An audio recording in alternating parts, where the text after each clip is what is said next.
My wife divorced me and walked away with everything. 2 years later, her lawyer called, demanding I give up my parental rights to the little girl I raised as my own.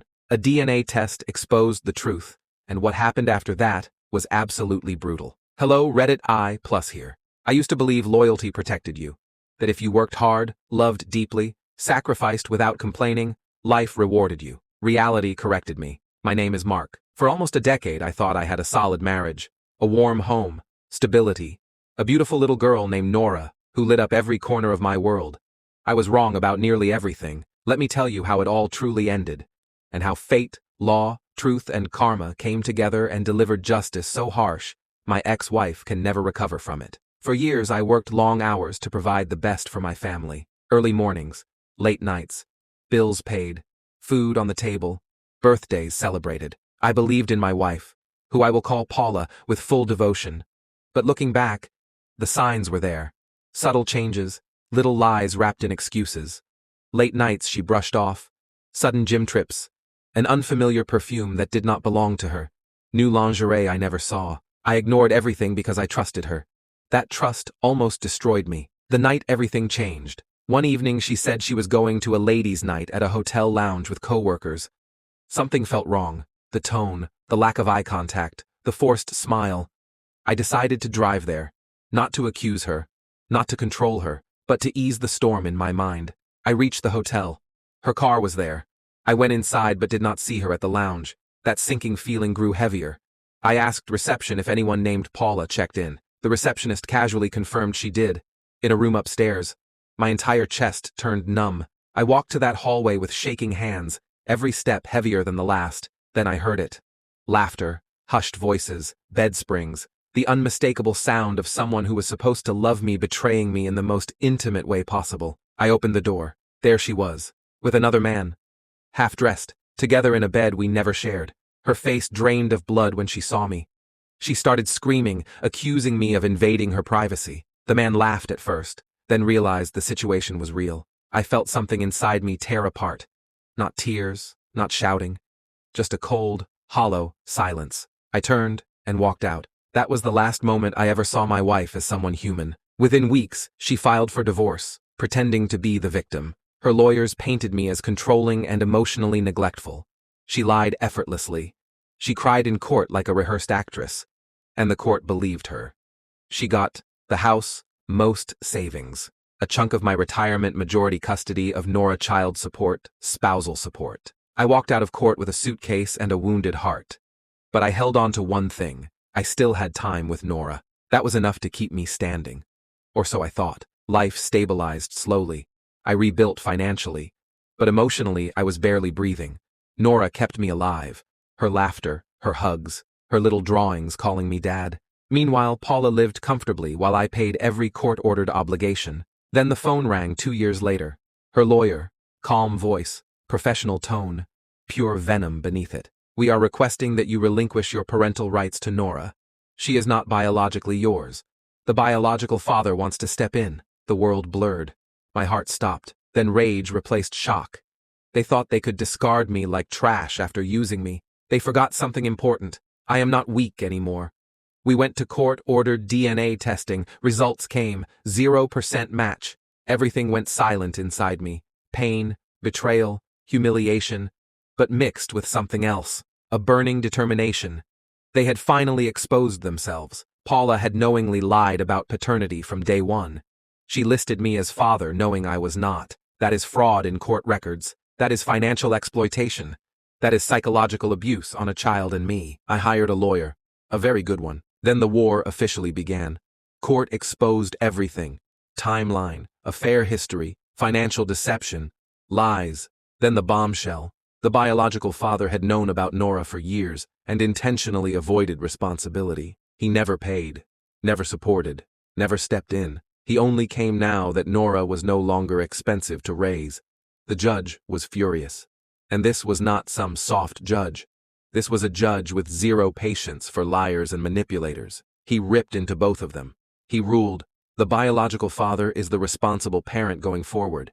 He is legally declared the father. Full child support, full financial responsibility, permanent obligation until adulthood and beyond education requirements. Paula is guilty of paternity fraud and financial deception. She must repay a massive portion of spousal support and child support collected under fraudulent circumstances. She must pay damages for emotional distress and legal costs.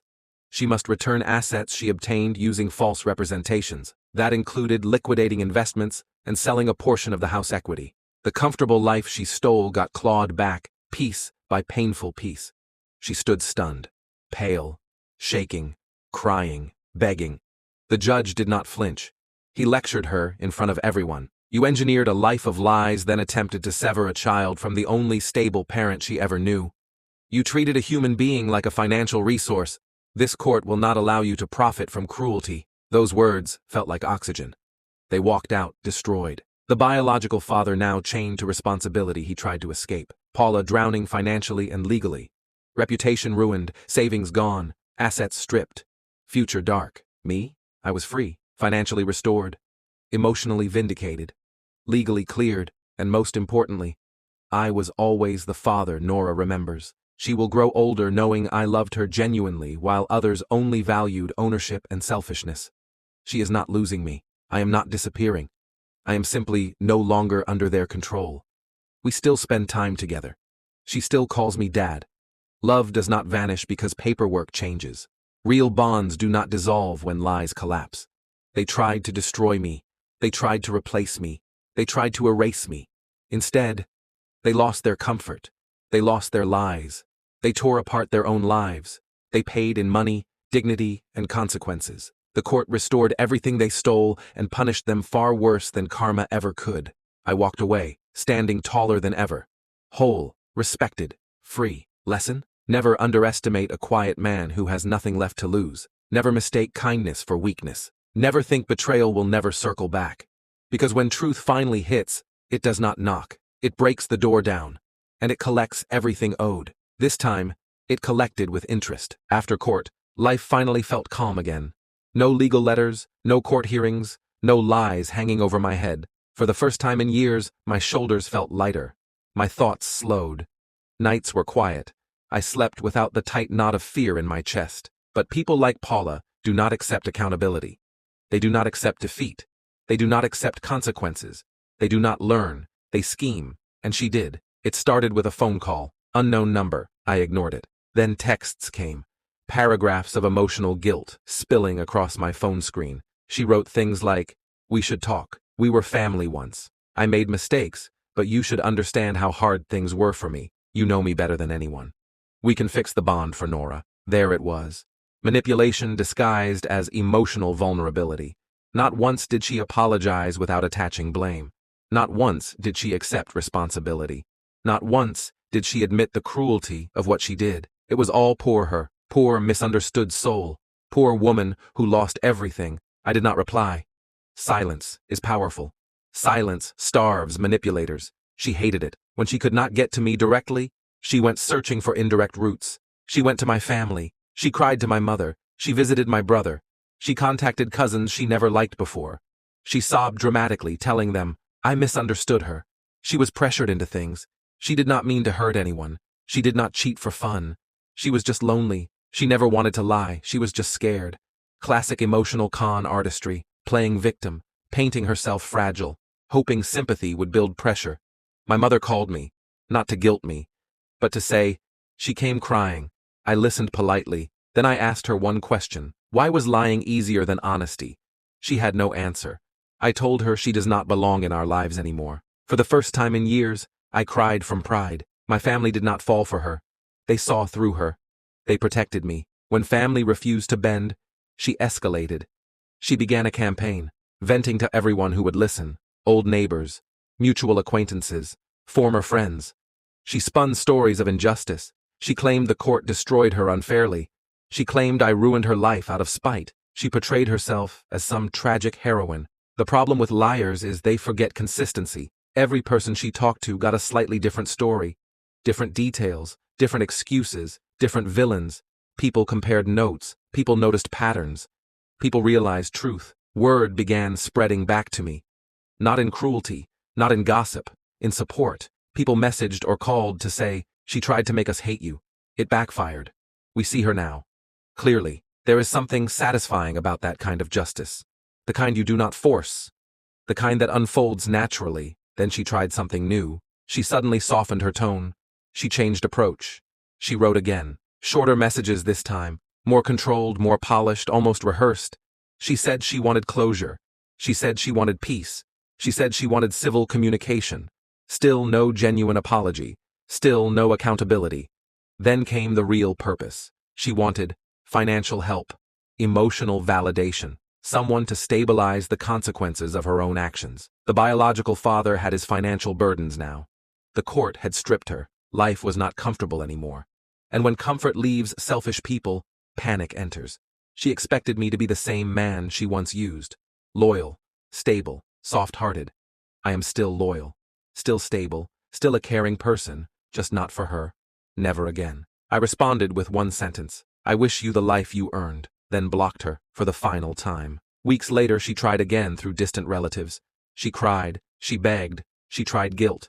They shut her door in her face. She broke down in public at one point and ranted about how unfair life had been. Life did not punish her. Truth did.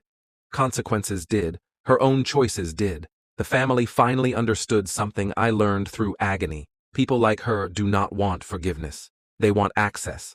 Access to comfort. Access to resources. Access to emotional stability. Access to someone who fixes their disasters. They do not want to rebuild. They want someone else to repair the damage they created. Real closure is not dramatic. It does not come with fireworks. It is not cinematic. It is quiet. It is the moment you realize you do not care how they spin the story. You do not care if they think you are cruel. You do not care about their approval anymore. You finally feel peace. And when I saw her one last time accidentally in public, she looked older. Not physically. Spiritually. Life had taken something from her. Not joy. Not money. Integrity. Once gone, it never returns. She avoided eye contact. I walked past without feeling hatred. Without feeling pain. Without feeling nostalgia. Nothing. Emptiness where she once lived. And somehow that emptiness felt full. She tried to cheat fate after cheating me. She tried emotional warfare. She tried guilt. She tried family. She tried sympathy. Everything failed. Why? Because once truth stands up, lies collapse. Once strength returns, manipulation loses power. Once peace settles in, panic from the guilty becomes background noise. She lives now with consequences. Permanent ones. Financial, social, emotional. And I live with peace. That is the real victory.